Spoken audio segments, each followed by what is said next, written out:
Fala galera, beleza? Voltamos para mais um encontro do nosso time Cadu e vamos dar continuidade ao entendimento da prova do Enem. Bacana, né?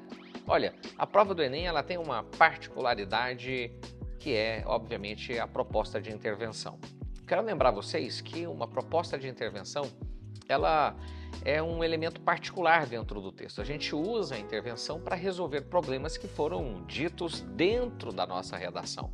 A gente não deve deixar nada subentendido ou subliminarmente colocado para a banca. Então tudo precisa ser textual. Tudo precisa ficar muito claro e amarrado, linkado com os pedaços do texto.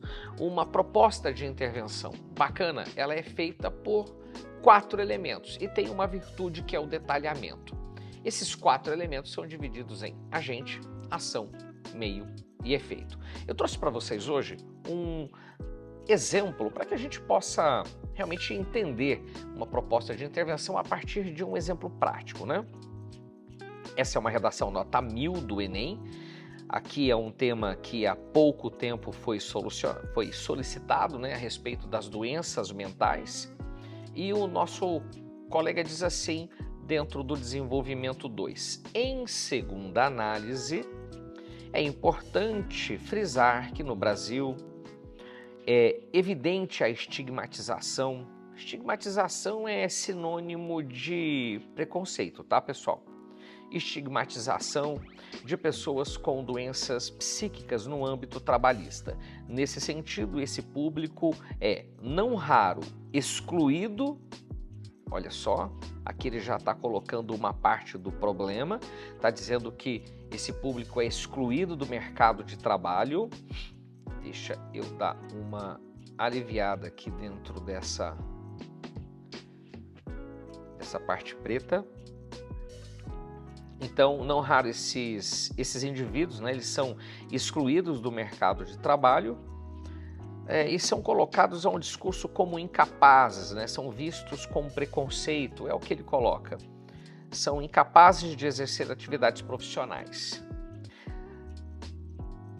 Nessa medida, né, assim sendo, é possível mencionar o sociólogo Herbert Spencer. Aqui a gente tem um repertório sociocultural, né? É uma informação, temos a sociologia. Eu não vou colocar isso aqui porque eu estou buscando os problemas. Lembra que eu vou olhar o problema e é esse problema que vai ser solucionado. Então ele fala do Spencer, né, o autor da teoria do darwinismo social. Ele diz assim, consoante a sua abordagem, essas pessoas são mais adaptadas socialmente, no caso em que possuem a saúde psicológica íntegra. Olha o que ele está dizendo, ele está fazendo uma análise mencionando que quando o sujeito ele é adaptado e consegue se adaptar à sociedade, a saúde mental da pessoa ela fica firme. Então você repara que aqui ele não tem um problema, ele está querendo simplesmente reforçar a primeira parte do conteúdo dele, em que ele comenta nessa parte aqui, que é comum ver as pessoas que são excluídas do mercado de trabalho porque elas são consideradas incapazes. Então ele está reforçando aquilo que foi o tema, ligado à expressão estigma, tá bom? Ele pontua e diz assim, olha, em posse desse discurso excludente, olha só, está reforçando a problemática. Já sabemos o que é que tem que ser resolvido. Muitos empregadores justificam a lamentável prática do capacitismo. Essa expressão ela é muito boa em redação, né, gente? O capacitismo ele é um crime, é considerado uma prática muito comum quando você exclui a pessoa por alguma característica pessoal dela. No caso aqui a gente está falando das doenças mentais. Depressão, estresse, né, todos os tipos de fobia que existem hoje por aí e por aí vai, né? Dessa forma, reforçam-se cada vez mais estigmas negativos atrelados à imagem dessa parcela social. Beleza, parágrafo super bem feitinho, bem organizado, já sabemos aqui que ele está falando do preconceito, então tá na cara que ele vai precisar resolver isso. Vamos ver se foi isso que aconteceu?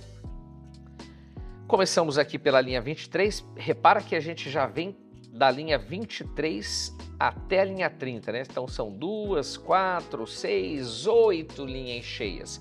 Por que ele fez 8 linhas cheias? Vamos raciocinar juntos. O cara escreveu 8 linhas porque ele fez nos 2 parágrafos do meio 2 parágrafos problematizados. Ele estipulou 2 problemas, então você tem que ter 2 soluções. Ou uma solução que aborda tudo aquilo que foi dito dentro da redação, ou 2 redações, como nós vimos inclusive na nossa 2 propostas de intervenção, como nós vimos na nossa aula anterior. Mas vamos lá. Em suma, ainda persiste no Brasil a estigmatização das doenças mentais. Olha, gente, isso aqui é um tópico frasal em que ele repete o problema para chamar agora a intervenção. Logo, é necessário que o Ministério da Saúde, que o Ministério da Saúde, responsável por... Realmente, ó, tá vendo? Ele colocou aqui entre hífens. Vou aumentar um pouquinho aqui para facilitar a observação de vocês, o detalhamento, tá vendo? Responsável por efetivar processos relacionados à saúde pública do país. Pronto. Aqui eu tenho algo que a gente chama de detalhamento. É uma das partes mais importantes da intervenção. É muito comum a gente ver esse movimento aqui, ó. Detalhamento, ele você coloca entre hífen como se fosse um aposto explicativo. Ou seja, é um comentário sobre algo que ficou para trás. Deixa eu ajustar aqui a tela. E aí ele dá continuidade. Deve atuar diretamente na desconstrução, aqui é a ação. Atuar diretamente na desconstrução do imaginário de que os problemas psicológicos são normais ou frescuras. Ou ao veicular nos meios de comunicação de massa. Gente, aqui é a ação, olha só. Campanhas educativas que abordem a importância de procurar ajuda psicológica. Tá aqui. Eu tenho A de agente, eu tenho A de ação, eu tenho M de meio e eu tenho detalhamento. Repara que ele colocou ali o além disso, né? Porque ele vai dar continuidade ao problema, já que ele havia falado, obviamente, de 2 situações, conforme eu antecipei para vocês. Além disso, é necessário que o poder legislativo, ação. Repara que ele colocou as 2 ações voltadas para o Estado, né? Ministério da Saúde e Poder Legislativo, só com poderes diferentes. Poder Legislativo, a quem cabe a função de criar normas. E moçada, olha aí que loucura. Ele fez a mesma técnica, eu vou só colocar isso aqui com verde, para poder reforçar aquilo que eu já tinha feito anteriormente e ficar claro para vocês. Ó, a quem cabe a função de criar normas. Pronto. Ele fez aqui o detalhamento e fez aqui o detalhamento. E aí? Bacana, né? Bem organizado, concorda? Vamos dar sequência aqui para entender o final do parágrafo do colega. Elaborar uma lei de cotas, aqui é a ação. Lei de cotas para pessoas com transtornos mentais. Aí ele de novo vai falar o meio, ó. Por meio de emenda constitucional. Repara que ele está faltando falar o efeito. É o que vem agora no final da redação. Com essas medidas, objetiva-se, aqui ele vem para o efeito, objetiva-se efetivamente, liquidar efetivamente o problema do estigma associado às doenças mentais. Show de bola!